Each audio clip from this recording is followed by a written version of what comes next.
I've been super excited to get this MR2 out of this trailer. So I spent like all night last night. I went to bed super late cleaning up my garage, so it looks a lot better than last week.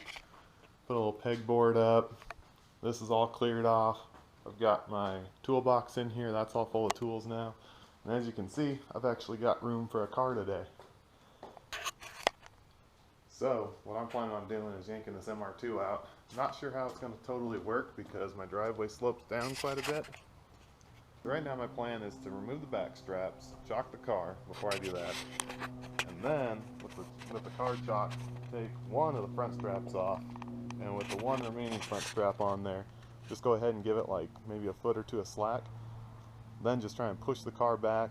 As long as the car rolls back, just chock it in the new spot, and then loosen the strap a little bit more, push the car back a little more, kind of repeat that until the car is on the slope or on the ramp, and then it'll start going back. Hopefully that works. We'll see.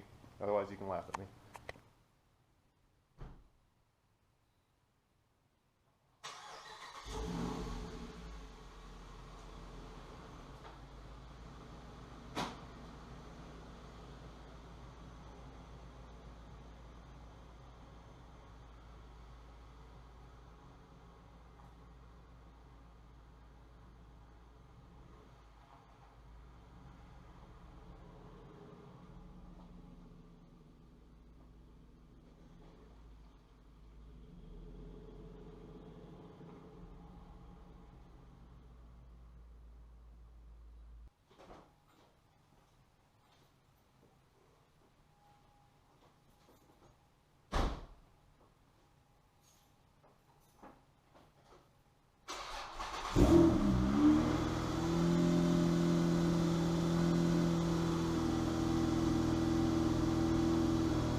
I'm going to go ahead and let that run for a minute. You probably heard it kind of stumble there. I think that battery's getting low. I haven't started it for like probably 3 weeks now. So I'll let that run. I'm going to start hitching up my truck now. Alright, truck and trailer are hitched. Now you guys get to watch how awesome I am at backing up trailers. So be prepared to have like an hour to kill watching me try to get this in the spot, but it should be cool.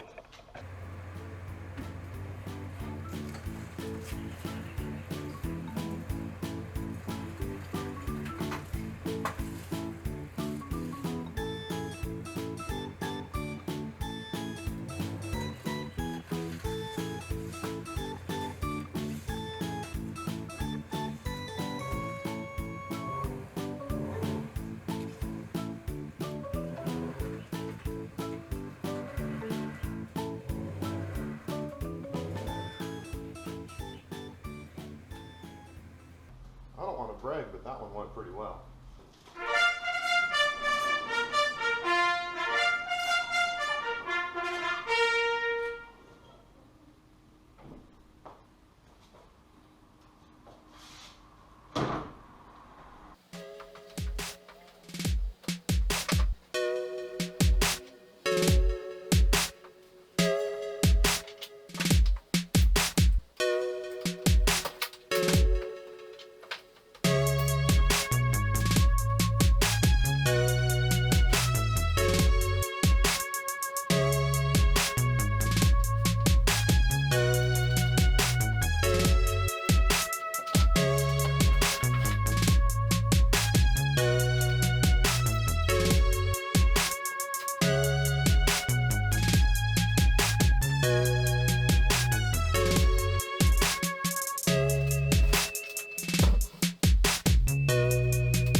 that thing's freaking heavy. You can see me trying to move it, and I'm like barely even getting it to budge.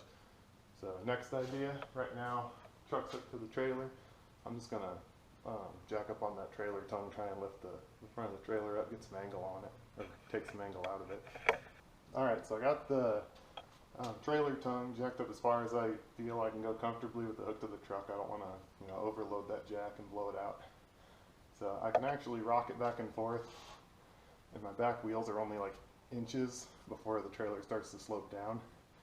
So I think here in a few minutes it should be coming out. Just a lot of work in the process.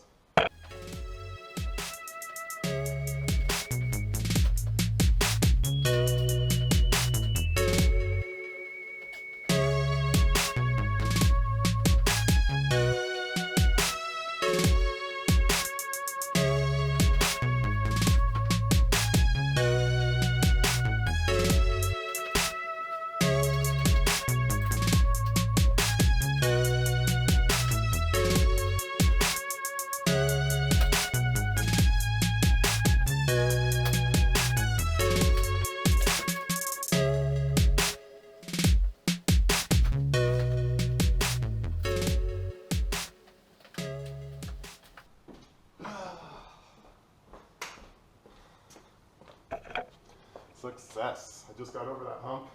The car wants to roll back now. I had to throw it on the e-brake, so time to climb in that nasty, spiderwebby, dusty mess and roll it up the rest of the way. Here we go.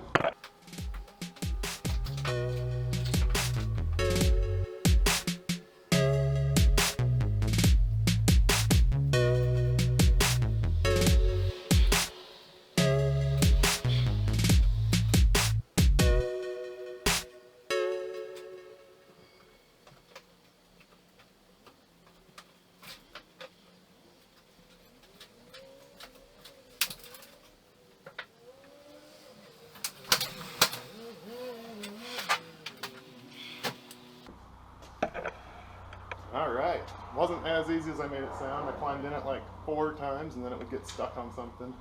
I have to rock it back a little bit, but hey, it's out. So I totally should have recorded putting this trailer back, because I got it like in a perfect spot right now, but it totally took me like 10 tries. So it was kind of embarrassing. Luckily, we got a big wide road, so cars can go around me when I'm taking up half of it. And it's not really that busy today, it's a weekday. So, yeah, truck and trailer, back, well, trailer's back where it goes. Figured I'd show you my sweet Hemi squat too, so it'll work though. When it's got the weight distribution hitch on it, it does just fine. Don't let any of them diesel boys push you around.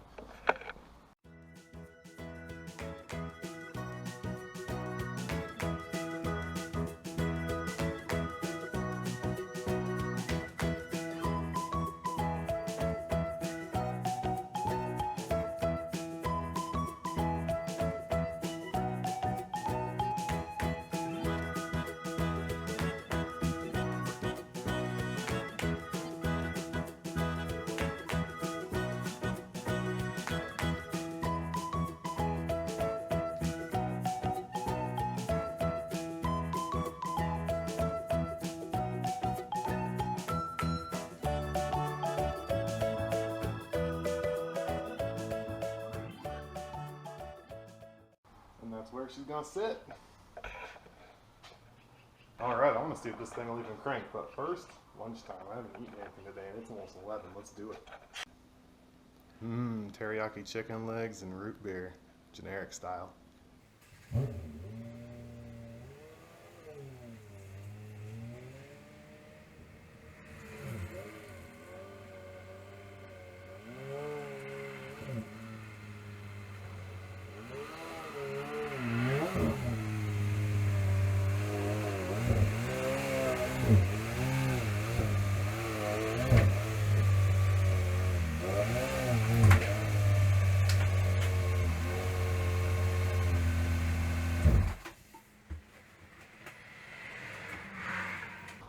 That racing seat makes it fun to get out.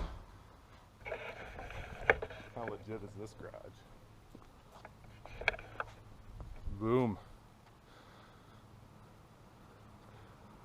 That's what I'm talking about. Ready for action. Allen key lug nuts? thought this was America.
Probably saw me just over there moving the wheel side to side. So it looks like the ball joint, at least, or not the ball joint, the tie rod end, at least the outer tie rod end, you can tell, doesn't have play in it. The play is either in the inner tie rod end or the rack itself. So I want to use that rack, power steering rack, so hopefully it's good to go, but we'll have to see.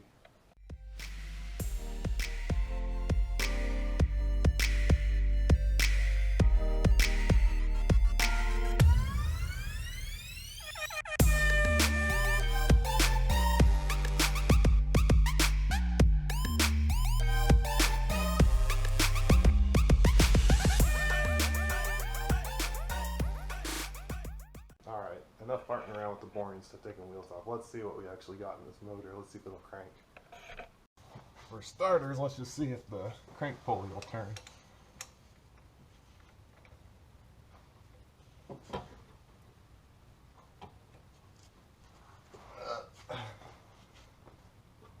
I think he might have been telling me the truth. Oh yeah, she ain't moving. Alright.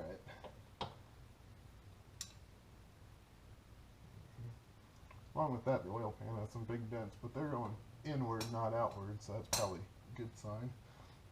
This dude bottomed this car out really bad. He's got his exhaust is dented, his oil pan's dented. Yeah, even a little bracket on the front motor mount's dented up. Yeah, he must have went over like a curb or something. Well, I don't think there's much sense in putting a battery in it at this point. If it ain't gonna turn, it ain't gonna turn. The starter's not gonna do it. So at this point, I guess it's just time to start ripping into it. Try and get that transmission up.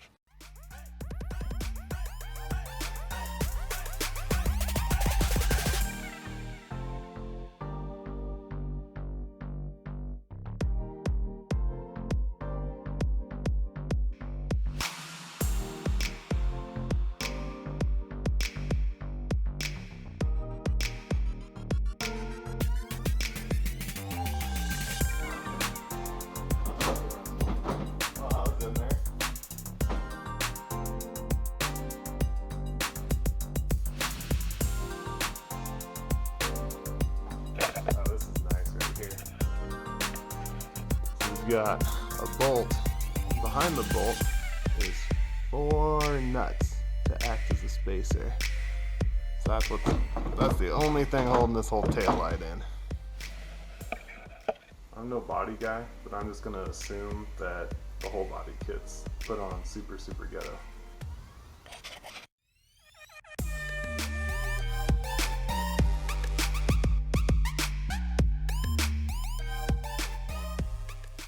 They put the bumper on with 2 screws, but they took the time to hook up the little license plate light. Good on them.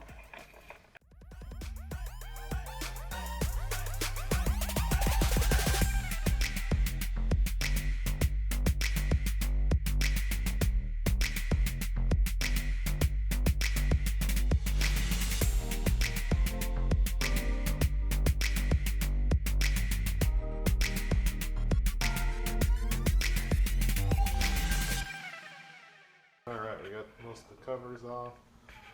So this is what we're looking at right now. This thing is nasty.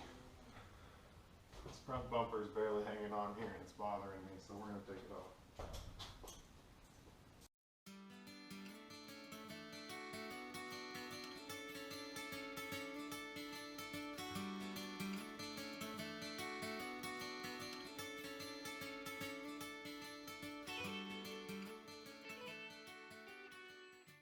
So not quite the day I was hoping for. We managed to get the car in here, managed to unload it, strip some stuff off. The main thing I was really hoping for was that we get that motor to turn, and that sucker is locked up solid.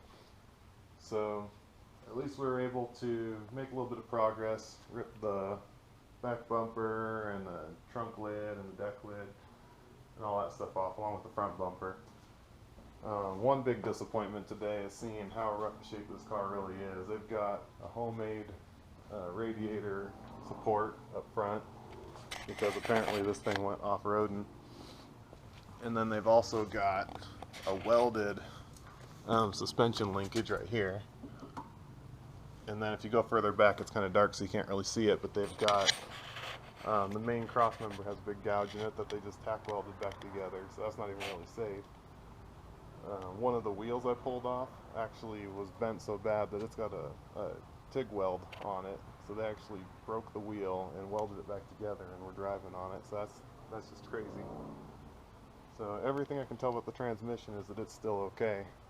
You can feel each synchronizer when you move the shifter around. You put it in neutral, the thing spins. The axles feel tight in there, no play. So everything feels good on that end. So I still got my fingers crossed that I've got the one thing I bought this car for will be in okay shape still. But we'll have to wait and see. So until next time, guys. See ya.